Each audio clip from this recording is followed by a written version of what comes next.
الحمد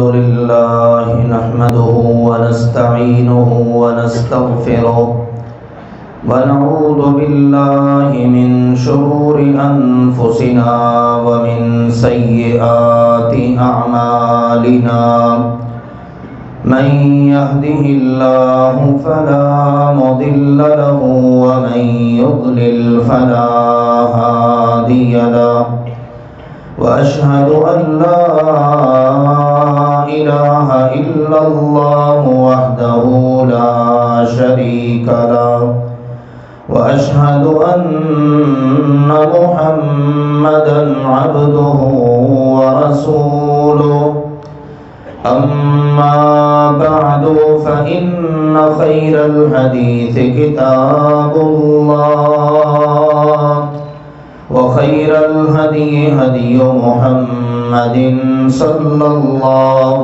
عليه وسلم وشر الأمور محدثاتها وكل محدثة بدعة وكل بدعة ضلالة وكل ضلالة في النار.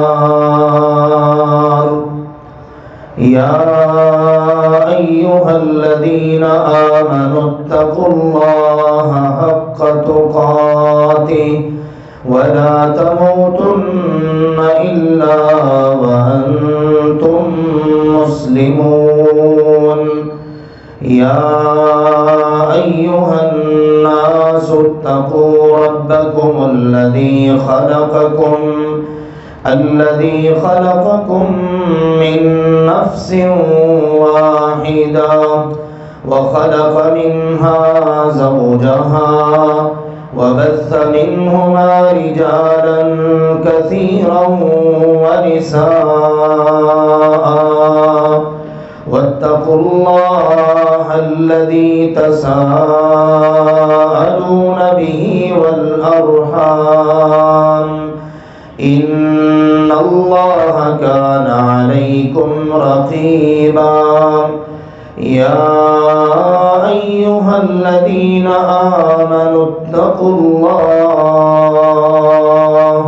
وقولوا قولا سديدا يصلح لكم أعمالكم ويغفر لكم ذنوبكم ومن يطع الله ورسوله فقد فاز فوزا عظيما.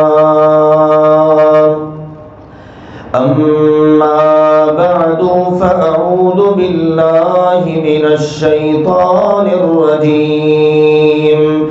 بسم الله الرحمن الرحيم.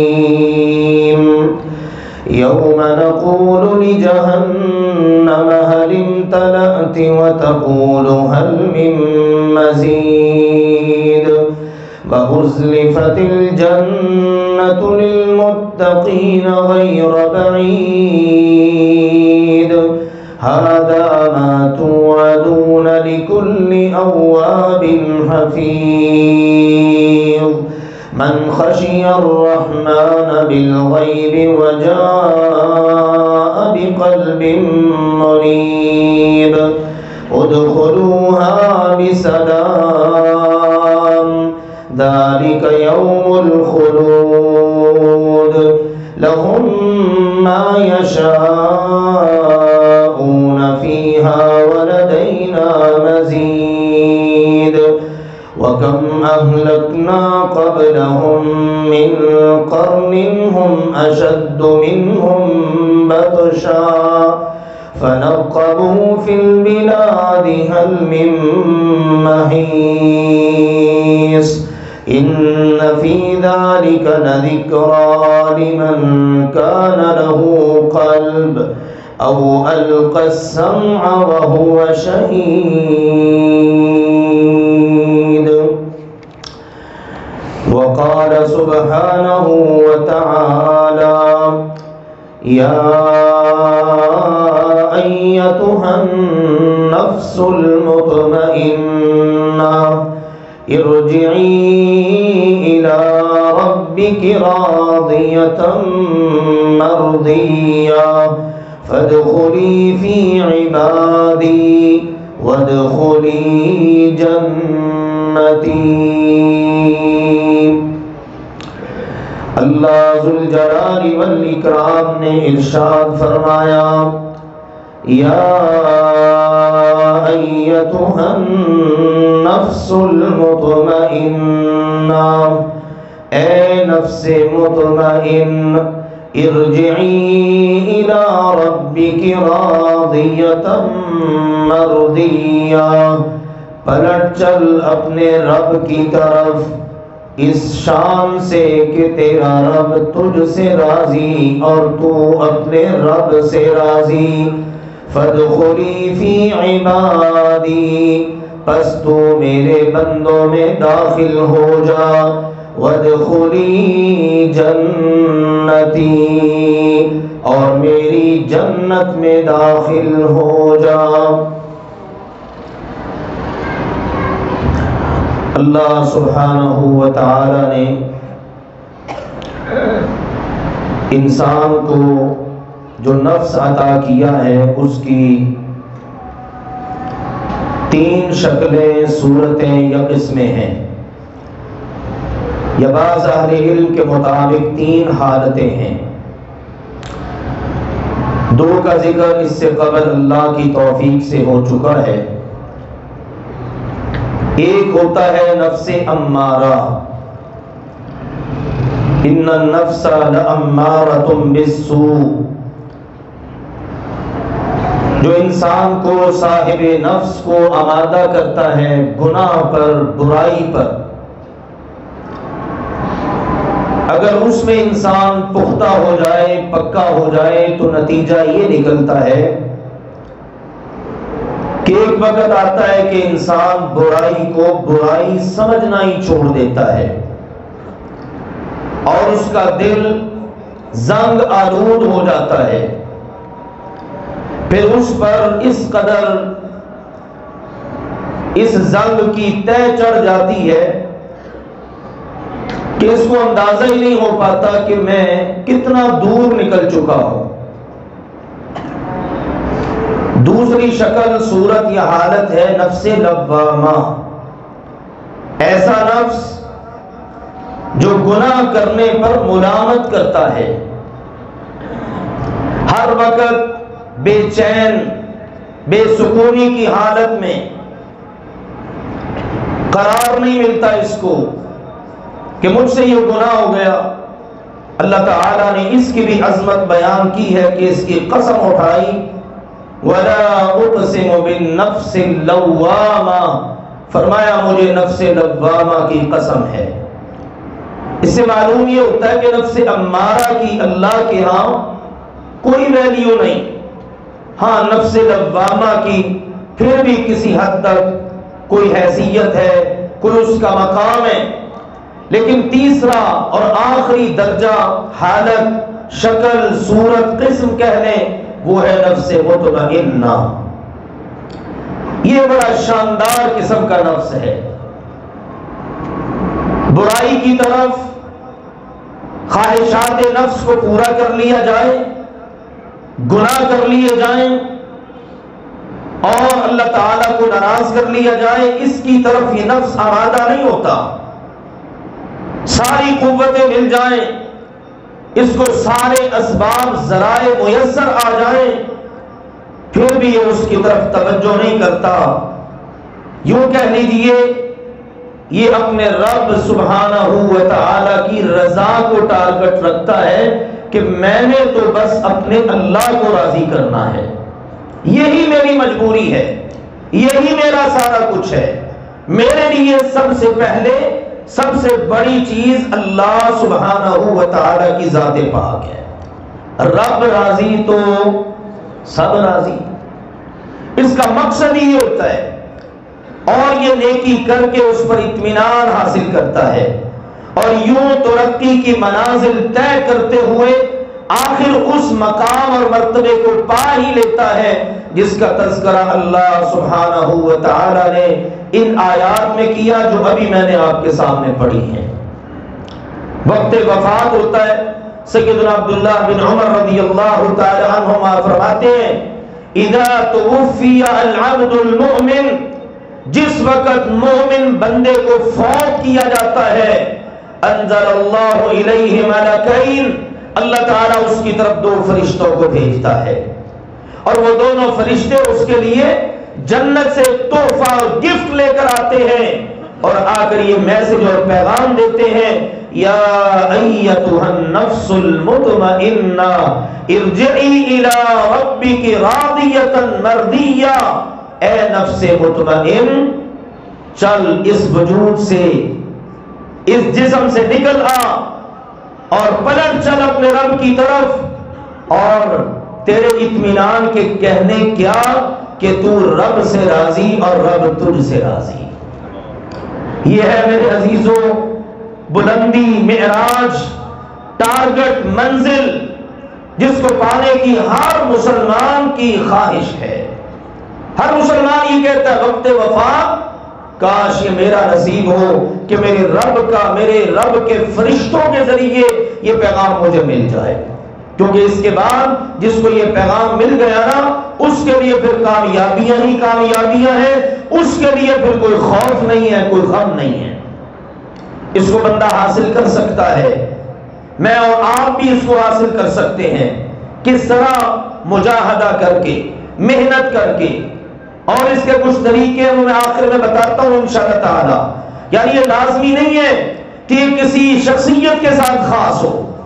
ہمارے معاشرے میں تو یہ چیزیں ہیں نا کہ کوئی بندہ جناب اللہ والا ہے، کوئی درگاہ کے ساتھ، کوئی مسجد کے ساتھ، کوئی کسی خانقاہ کے ساتھ جڑا ہوا ہے، پیر کہہ لیں آپ، یا اس طرح سے پہنچی ہوئی سرکاریں، ہم سمجھتے ہیں بس یہی ہے، یا علماء کو ہم نے تقسیم کر دیا، بس علم تو یہی حاصل کر سکتے ہیں، عمل کرنے والے لوگ تو بس یہی ہیں، ہم سے کہاں ہو سکتا ہے؟ نہیں، ہر شخص اس منزل کو پا سکتا ہے۔ نبی اکرم صلی اللہ علیہ وآلہ وسلم نے ترغیب دلائی، شوق دلایا، سمجھایا، اور جو شخص بھی کوشش کرے گا، اللہ بھی کہتا ہے والذین جاہدوا فینا لنہدینہم سبلنا، جو ہماری طرف بڑھے گا، کوشش کرے گا، ہم اس کے لیے اپنے راستے آسان کر دیں گے۔ نبی اکرم صلی اللہ علیہ وآلہ وسلم نے اس کو بیان کرتے ہوئے اپنی ایک حدیث میں بیان فرمایا، اور اس کا مقام، مرتبہ اور اس کا نتیجہ بھی ذکر کر دیا۔ آپ نے فرمایا 7 خوش نصیب لوگ ہیں جن کو قیامت کے دن اللہ تعالیٰ اپنے عرش کا سایہ عطا کرے گا، اپنے عرش کا سایہ۔ اور وہ کون سا دن ہے؟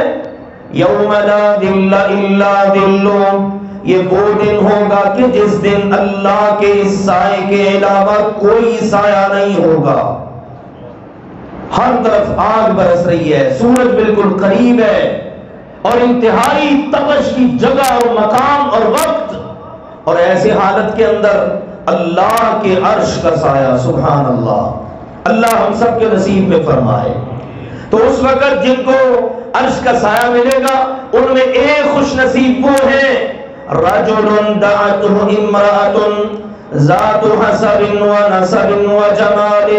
فرمایا گیا حدیث پاک کے اندر ایک ایسا خوش نصیب شخص کہ جس کو حسب و نسب والی، خوبصورت، مالدار، جوان عورت دعوت گناہ دیتی ہے۔ اب اس کے پاس اس گناہ کے، اس بدکاری کے، زنا کے تمام اسباب میسر ہیں، ڈر خوف کوئی نہیں، مال بھی موجود ہے، دولت بھی موجود ہے، منصب عہدہ موجود ہے، پھر خوبصورت عورت ہے، پھر اس کا خاندان بھی بڑا اعلیٰ ہے، یعنی اس کے منفی نتائج بعد میں آنے کا کوئی ڈر ہی نہیں، لیکن اس کو ایک ہی ڈر ہے، اللہ سبحانہ و تعالی کی بارگاہ میں اس کا دل اس کے ساتھ جڑا ہوا ہے، یہ سوچتا ہے، دیکھتا ہے کہ یستخفون من الناس ولا یستخفون من اللہ، ساری دنیا سے چھپ سکتا ہوں مگر اللہ سے نہیں چھپ سکتا۔ یہ ان بند کمروں میں، اندھیروں میں سارے اسباب و وسائل گناہ کے میسر ہونے کے باوجود یہ کہہ اٹھتا ہے انی اخاف اللہ، مجھے تو اللہ سے ڈر لگ رہا ہے، میں اللہ سے ڈرتا ہوں، مجھے اللہ کا خوف ہے۔ یہ ہے نفس مطمئنہ کا نتیجہ اور رزلٹ۔ یہ نہیں ہے ذرا سی مجبوری بنی اور یہ فلاں مسئلہ بن گیا تھا، فلاں مجبوری تھی، اس لیے رشوت لے لی، اس لیے سود لے لیا، اس لیے جناب 2 نمبری کر لی، اور یہ جھوٹ کے بغیر تو کاروبار ہی نہیں چلتا۔ نفس مطمئن ایسا نہیں ہوتا، 2 نمبری نہ کریں کام ہی نہیں چلتا، دھوکہ فراڈ نہ کریں تو مارکیٹ میں کوئی ویلیو ہی نہیں۔ تیز بندہ اسی کو سمجھا جاتا ہے جو جتنا بڑا 2 نمبر ہو۔ تو کیا بتایا گیا حدیث کے اندر؟ اس کو تمام اسباب و وسائل ذرائع گناہ کے میسر ہیں، لیکن اس کے باوجود بھی یہ گناہ کی طرف توجہ بھی نہیں کرتا اور کیا اٹھتا ہے مجھے تو بس اللہ سے ڈر لگ رہا ہے۔ اب دیکھو نا، خواہش نفس بھی ہے اور گناہ کا پورا موقع بھی میسر ہے، لیکن نفس اس کی طرف مائل ہی نہیں، نیکی کی طرف مائل ہے۔ یہ ہے دنیا کے اندر اس کا رزلٹ اور نتیجہ، اور قیامت کے دن کا نتیجہ کیا ہے؟ اللہ اس خوش نصیب کو اپنے عرش کا سایہ عطا کرے گا۔ ایک مثال ہمارے سامنے قرآن پاک میں موجود ہے، سیدنا یوسف علیہ السلام۔ اب غور کیجئے گا، سورہ یوسف کا 3 رکوع ہے نا، جس میں وہ سارا منظر ذکر ہوا ہے۔ اس عورت نے، عزیز مصر کی بیوی نے غلقت الابواب، سارے دروازے بند کر دیے۔ یہ اس کا محل ہے، کوئی وہاں دیکھ نہیں رہا، دروازے بند کر کے یوسف علیہ السلام کو اب یہ مال و دولت والی بھی ہے، خوبصورت بھی ہے، حسب و نسب والی بھی ہے، سارے اسباب وسائل شیطان پوری طرح سے اس کو آمادہ کر سکتا ہے، اور اس نے اس کو آمادہ کیا بھی۔ یوسف علیہ السلام پر بھی شیطان نے وار کرنے کی کوشش کی، لیکن دیکھیے نفس مطمئن تھا نا، اس نے کہا ہے تلک، لو سارے اسباب و وسائل مکمل ہیں، آؤ میری طرف۔ یوسف علیہ السلام کی زبان پہ کیا آیا؟ قال معاذ اللہ، یوسف علیہ السلام فرمانے لگے بی بی اللہ کی پناہ، اللہ کی پناہ ہے کہ میں اس کا خیال بھی اپنے دل میں لاؤں۔ آپ اندازہ کر لیجئے کتنی بڑی مجبوری بن سکتی ہے، گناہ کی کتنی بڑی آفر موجود ہے، لیکن نفس مطمئن اس کی طرف آمادہ ہی نہیں ہوتا، وہ اللہ سبحانہ و تعالیٰ کی فرمانبرداری کی طرف ہوتا ہے مائل، اس کو وہ کر کے سکون ملتا ہے۔ اور یہ حاصل کیسے ہو سکتا ہے؟ بندہ اللہ تعالیٰ کا ذکر کرے، اللہ کو یاد کرے۔ اللہ تعالیٰ کا ذکر وہ خوبصورت ذریعہ ہے، بڑے سے بڑے دلوں کی اور نفسوں کی دنیا کو بدل دینے والی چیز ہے۔ کیوں نہ ہو؟ اللہ نے خود گارنٹی دی ہے، فرمایا الذین آمنوا وتطمئن قلوبهم بذکر اللہ الا بذکر اللہ تطمئن القلوب، ایمان والوں کے دلوں کو اطمینان ملے گا، سکون ملے گا، اور اس کے ذریعے جو نور قلب ہوگا نا، اس کے ذریعے پورے نفس کے اوپر اس کے اثرات ہوں گے، اطمینان قلب ملے گا تو اللہ کے ذکر سے، اور جب اللہ کے ذکر سے دل منور ہو جائے گا نا، پھر پورے کا پورا نفس بھی اطمینان پا جائے گا۔ اور کہا الا، خبردار، بذکر اللہ تطمئن القلوب، دلوں کو اطمینان مل سکتا ہے تو اللہ کے ذکر سے ہی مل سکتا ہے، اور کسی چیز سے نہیں۔ لیکن جس وقت ہم گانے سننے کے عادی ہو جائیں، موسیقی ہماری روح کی غذا بن جائے، اور گناہ اور بدیاں اور یہ سارا کچھ پھر سوچئے ہمارا دل یا ہمارا نفس مطمئن کیسے ہو؟ پھر نفس مطمئنہ والی منزل کو بندہ نہیں پا سکتا۔ اور دوسری شکل یہ ہے کہ بندہ اپنے اعمال اچھے کرنے کی کوشش کرے، نیک اعمال کی طرف بڑھے۔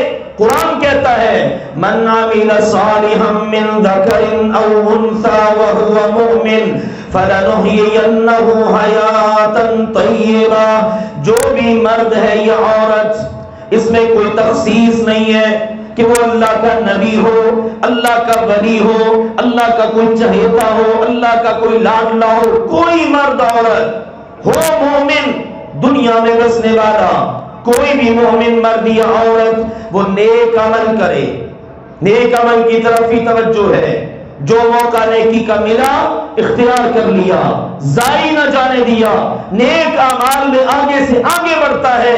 اللہ تعالیٰ فرما رہا ہے فَلَنُحْيِيَنَّهُ حَيَاةً طَيِّبَةً، ہم اس کو پاکیزہ زندگی عطا کر دیں گے۔ پاکیزہ زندگی کیا ہے؟ نفس مطمئنہ والی زندگی، کہ اب اس کی زندگی کے اندر نیکیاں ہی نیکیاں ہیں، نیکیوں کی طرف بڑھ رہا ہے، خواہشات نفس کا پجاری نہیں، اپنے نفس کو اس نے اپنا معبود نہیں بنایا، بلکہ اس نے اللہ سبحانہ و تعالی کی فرما برداری پر، اس کی رضا پر اپنے نفس کو مطمئن کر لیا ہے، اور اس کو اس بات کا یقین ہے جو کچھ مجھے ملنا ہے یہ بھی رب کا فیصلہ ہے، اور جو کچھ نہیں ملنا یہ بھی رب کا فیصلہ ہے۔ اس حوالے سے اگرچہ متعدد دیگر باتیں بھی ذکر ہیں، لیکن دیکھیے نا، ہجان کی کیفیت، شکوک شبہات والی کیفیت، پریشانی والی کیفیت کب ہوتی ہے؟ جب ہم اپنے رب کی تقسیم پر راضی نہیں ہوتے۔ اللہ تعالیٰ کی تقسیم پر راضی ہونا ہے۔ اللہ تعالیٰ قرآن میں بتا رہے ہیں کوئی مصیبت آنی ہے، کوئی تجھے فائدہ ملنا ہے، ہم نے پہلے سے ہی فیصلہ کر دیا ہے اور وہ تجھے مل کے رہے گا۔ اس لیے نفس مطمئنہ کو پانے کے لیے بھی ضروری ہے کہ بندہ اس بات پر پوری طرح سے ایمان رکھے، یقین رکھے، عقیدہ رکھے، میرے رب نے میرے متعلق جو فیصلہ کر دیا ہے وہ بالکل صحیح فیصلہ ہے، اور میں اپنے رب کے فیصلے پر راضی ہوں۔ یہ چیز نہیں ملی اللہ تعالیٰ کو جو منظور، اللہ تعالیٰ کو جو پسند، میرا اسی میں بھلا ہے، یہ چیز مل گئی بالکل ٹھیک ہے، میں راضی ہوں، اسی میں میرے لیے خیر اور بھلائی ہے۔ اور اسی طرح سے نفس مطمئنہ کے حصول کے لیے ضروری ہے کہ بندہ اللہ تعالیٰ کے کلام کے ساتھ جڑ جائے، اللہ کی آیات کو تلاوت کرے، ان کی تلاوت کو سنے، قرآن پاک کی آیات ان کی تلاوت کرنا، قرآن کی تلاوت کو سننا، قرآن کے ساتھ اٹیچ رہنا، اس سے بھی بندہ نفس مطمئنہ کو حاصل کر سکتا ہے۔ قرآن بتا رہے ہیں نا انما المؤمنون الذين اذا ذكر الله وجلت قلوبهم واذا تليت عليهم آياته زادتهم ایمانا، مومن وہ ہے کہ جب اللہ کا ذکر کیا جائے تو ان کے دل دہل جاتے ہیں، دلوں پر اللہ کا خوف، اللہ کا ڈر، یہ دلوں کے اندر اللہ کا خوف ہونا، ڈر ہونا، نرمی کا پیدا ہونا، اس کا نیکی کی طرف مائل ہونا، اسی کے نتیجے میں تو بندہ نفس مطمئنہ کی منزل کو پا سکتا ہے۔ اور فرمایا وَإِذَا تُلِيَتْ عَلَيْهِمْ آیَاتُ، جب اللہ کی آیات ان کے سامنے پڑھی جائیں، تلاوت کی جائے تو ان کا ایمان بڑھ جاتا ہے، کیونکہ نفس مطمئن ہے۔ اب اس کے بعد کیا ہے؟ ایمان میں اضافہ ہو رہا ہے، ایمان بڑھتا چلا جا رہا ہے، نیکیوں کی طرف رغبت ہے، گناہوں سے بندے نے اپنا منہ موڑ لیا ہے، اور پھر اسی کا نتیجہ ہے اللہ تعالیٰ نے ذکر کیا جب یہ نیکیاں کرنے والا جس حالت میں بندہ ظاہر دنیا میں ہوگا، دنیا سے جائے گا، قیامت کے دن اسی حالت میں اٹھایا جائے گا۔ اب یہ نفس مطمئنہ کا حامل اللہ تعالیٰ کی طرف سے اس کے لیے وقت وفات یہ پیغام آتا ہے، یا ایتھا النفس المطمئنہ، اے نفس مطمئن، مطمئن جان، کہ جس نے نیکیاں کر کے اطمینان حاصل کیا، پاکیزہ زندگی گزاری، اپنے رب کی یاد میں اور نیک اعمال میں اور ایمان مضبوط کر کے اپنے رب کی تقسیم پر راضی رہ کر زندگی گزاری، ارجعی الی ربک راضیۃ مرضیہ، چل پلٹ آ اپنے رب کی طرف اس شان سے کہ تو رب سے راضی اور رب تجھ سے راضی۔ اور اگلی بات، فادخلی فی عبادی، چل میرے بندوں میں داخل ہو جا۔ بندوں سے مراد نیک بندے، نفس مطمئنہ والے بندے، جن کے اندر شامل ہونے کی خواہش اور دعائیں اللہ کے نبیوں نے کی ہیں۔ سیدنا ابراہیم علیہ السلام کہتے ہیں، یا اللہ ادخلنی فی عبادک الصالحین۔ یوسف علیہ السلام بھی کہتے ہیں، اللہ اپنے نیک بندوں میں مجھے داخل کر لے، شامل کر لے، اللہ ہمیں ان میں سے کر دے۔ اور یہاں پر اس کو کیا پیغام مل رہا ہے؟ فادخلی فی عبادی، چل تو میرے ان بندوں میں شامل ہو جا۔ خود نیک ہونا بھی بڑی عظمت کی بات ہے، لیکن نیک بندوں کا ساتھ مل جانا یہ بھی بڑی سعادت کی بات ہے۔ پھر کہا فادخلی فی عبادی وادخلی جنتی، چل جنت میں داخل ہو جا۔ یہ ہے میرے عزیز و مقام اور مرتبہ۔ تو آئیے ہم سب اپنے آپ کا جائزہ لیں، ہماری حالت اور کیفیت کیا ہے؟ کیا گناہوں کی طرف میلان ہے؟ دن رات اپنے آپ کو گناہوں کے اندر مشغول کر رکھا ہے؟ تو یہ خوفناک کیفیت ہے۔ اور اگر اس کے اگلا مرحلے میں ہم داخل ہو چکے ہیں کہ اگر ہمارا ضمیر ملامت کرتا ہے، نفس ملامت کرتا ہے، یہ گناہ ہو گیا، یہ غلط ہو گیا، یہ اللہ رسول کی نافرمانی ہو گئی، پھر بھی ہمارے لیے انشاءاللہ العزیز کسی حد تک کو بچنے کی شکل موجود ہے۔ اور اگر اللہ کرے یہ منزل مل جائے کہ نفس ہمارا مطمئن ہو تو پھر تو کیا ہی کہنے۔ آئیے انشاءاللہ تعالی اس کی کوشش کریں، نیک اعمال میں آگے سے آگے بڑھیں، اللہ تعالیٰ کے ذکر کے اندر اپنا وقت گزارا کریں، اللہ کے قرآن کو پڑھنا، اس کو تلاوت کرنا، اس کے ساتھ اپنا میکسیمم وقت گزارنا۔ اور پھر یہ اللہ تعالیٰ نے جو عطا کر رکھا ہے، جو دیا ہے، جو مل گیا، جو نہیں ملا، ہر ایک چیز پہ بس اللہ پہ راضی۔ اللہ سبحانہ و تعالی ہم سب کو حق بات کو سمجھنے، قبول کرنے اور عمل کرنے کی توفیق عطا فرمائے، اور اللہ ہم سب کو یہ بلندی، رفعت اور یہ معراج نصیب فرمائے کہ ہم سب کے نفوس مطمئنہ بن جائیں۔ آمین۔ وآخر دعوانا ان الحمدللہ رب العالمین۔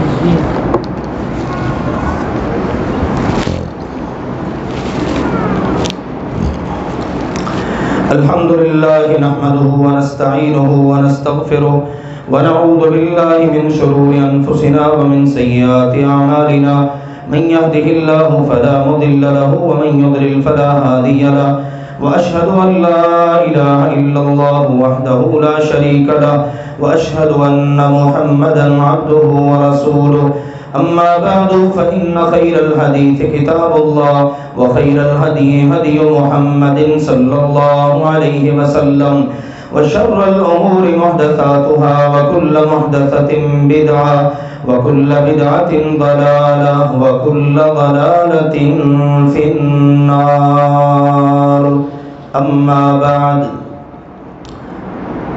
پیارے بھائیوں اور محترم بزرگوں، پردے میں تشریف فرما اسلامی روحانی ماؤں اور بہنوں،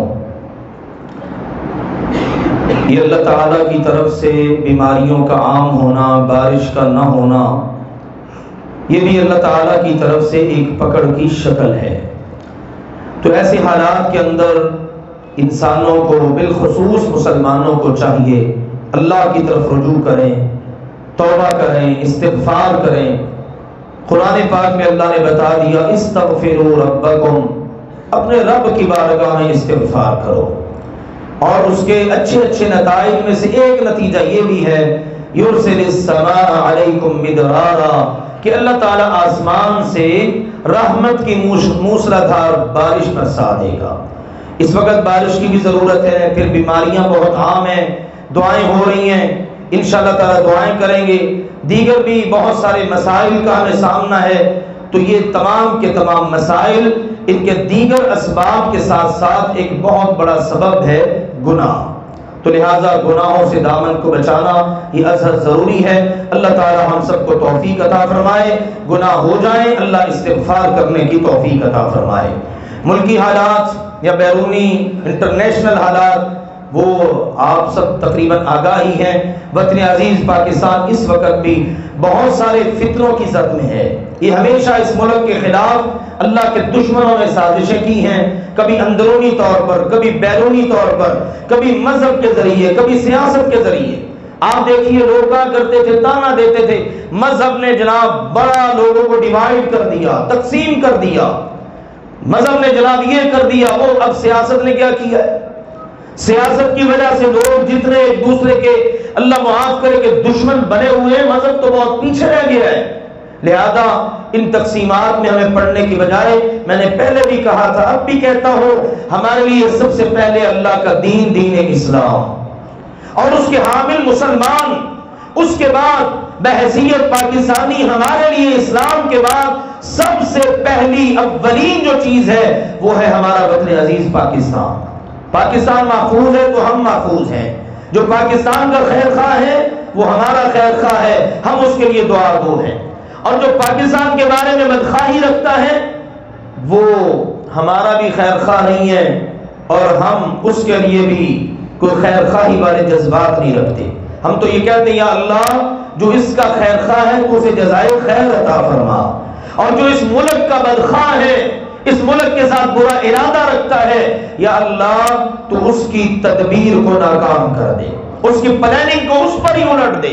اللہ تعالیٰ اس ملک کی حفاظت فرمائے، اور یہ جو روزانہ کی بنیاد پر بدلتی ہوئی حالت ہے اللہ تعالیٰ اس سے نکالے، ہمارے وطن کی اللہ تعالیٰ حفاظت فرمائے، اندرونی بیرونی ہر قسم کے خدشات و انتشار سے اللہ تعالیٰ اس ملک کو اور اس ملک کے ہر باسی کو اللہ تعالیٰ محفوظ فرمائے۔ اللہ کے فضل و کرم سے الحمدللہ یہاں پر آپ احباب کی دعاؤں سے اور آپ کے تعاون سے آپ ہی الحمدللہ اس بات کو سجانے والے ہیں۔ الحمدللہ دو ادارے بھرپور انداز میں اپنا کام کر رہے ہیں، جامعہ علی المرتضیٰ اور جامعہ فاطمۃ الزہرا، بچوں کے لیے، بچیوں کے لیے الحمدللہ شعبہ ناظرہ سے لے کر شعبہ حفظ اور شعبہ کتب، اور شعبہ کتب کے اندر دو قسم کی تعلیم ہوتی ہے، ایک کو کہا جاتا ہے کلیت الشریعہ اور دوسری کو کہا جاتا ہے کلیت القرآن۔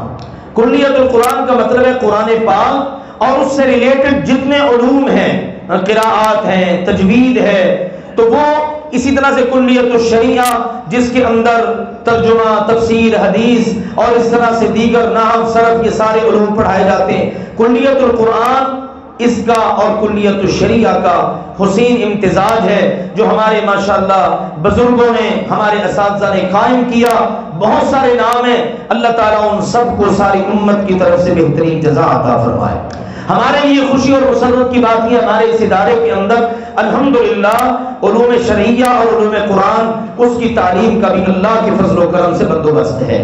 پچھلے دنوں ششماہی امتحانات ہوئے بچوں کے، اس شعبہ کے، شعبہ کتب کے، انشاءاللہ ابھی نماز جمعہ کے بعد اس کے رزلٹ ہم اعلان کریں گے، اور جو بچے پوزیشن ہولڈر ہیں انشاءاللہ تعالیٰ ان کا اکرام کریں گے، ان کو انعامات دیے جائیں گے اللہ کی توفیق سے۔ میری گزارش ہے آپ سب احباب پہلے کی طرح دل جمی سے تھوڑی دیر کے لیے تشریف رکھیے گا، یہ آپ ہی کی طرف سے اکرام ہوتا ہے، آپ تھوڑی سی حوصلہ افزائی کر دیتے ہیں دین کا کام کرنے والوں کی، الحمدللہ وہ جتنا آگے بڑھتے چلے جاتے ہیں آپ بھی انشاءاللہ تعالیٰ برابر کے اجر میں شریک ہیں۔ اس کے ساتھ ساتھ یہ تو گائے گائے آپ دیکھتے ہیں ماشاءاللہ آج بھی ہمارے ادارے کی سعادت ہے، ایک بچہ ہے محمد مرسلین جس نے الحمدللہ قرآن مجید مکمل حفظ کر لیا ہے۔ انشاءاللہ تعالیٰ وہ اپنا آخری سبق سنائے گا نماز جمعہ کے فوراً بعد، اس کے ساتھ ہی ہم رزلٹ کا اعلان کریں گے، اور اس کے بعد انشاءاللہ تعالیٰ آپ احباب اللہ کے فضل و کرم سے دعا کیجئے گا، بیماروں کے لیے بھی دعا کی درخواست ہے، اور بھی بعض مسائل کے لیے ماشاءاللہ بچیوں کا بھی امتحان ہوا ہے ششماہی، اس کا بھی رزلٹ انشاءاللہ ہم جلد اعلان کریں گے اس کا، تو یہ اللہ کے فضل و کرم سے باغ سجا ہوا ہے۔ ماشاءاللہ آپ احباب دعائیں دیتے ہیں، مشورے دیتے ہیں، تعاون کرتے ہیں، یہ ساری چیزیں مل ملا کے کوئی وقت دے رہا ہے، کوئی مال دے رہا ہے، ماشاءاللہ اساتذہ پڑھا رہے ہیں اور خدمت کرنے والے خدمت کر رہے ہیں. اس طرح سے پوری ایک چین بنی ہوئی ہے اور یہ پوری کی پوری ایک گاڑی ہے جو چل رہی ہے. انشاءاللہ العزیز یہ ہے صدقہ جاریہ. قسمت کی بات ہے نا، کسی کا وقت کہیں لگتا ہے، کسی کا وقت کہیں، کسی کا مال کہیں لگتا ہے، اور ہماری خوش قسمتی یہ ہے ہماری توانائیاں، ہماری قوتیں، ہمارے اموال صرف ہوتے ہیں اللہ تعالیٰ کے دین کے لیے. اللہ ہمارے اس عظیم صدقہ جاریہ کو قیامت تک کے لیے صدقہ جاریہ بنا دے، اور اسی طرح سے اس بات کو اللہ تعالیٰ ہرا بھرا رکھے. اللہ تعالیٰ اپنی رحمت فرما کے، اپنا فضل و کرم فرما کے ہمارے بڑوں کے لیے پہلی اینٹ لگانے والے سے لے کر اب تک اور قیامت تک جتنے لوگ آئیں گے، اللہ اپنی شایان شان سب کے لیے اس کو عظیم صدقہ جاریہ بنا دے. آمین. وآخر دعوانا الحمدللہ رب العالمین.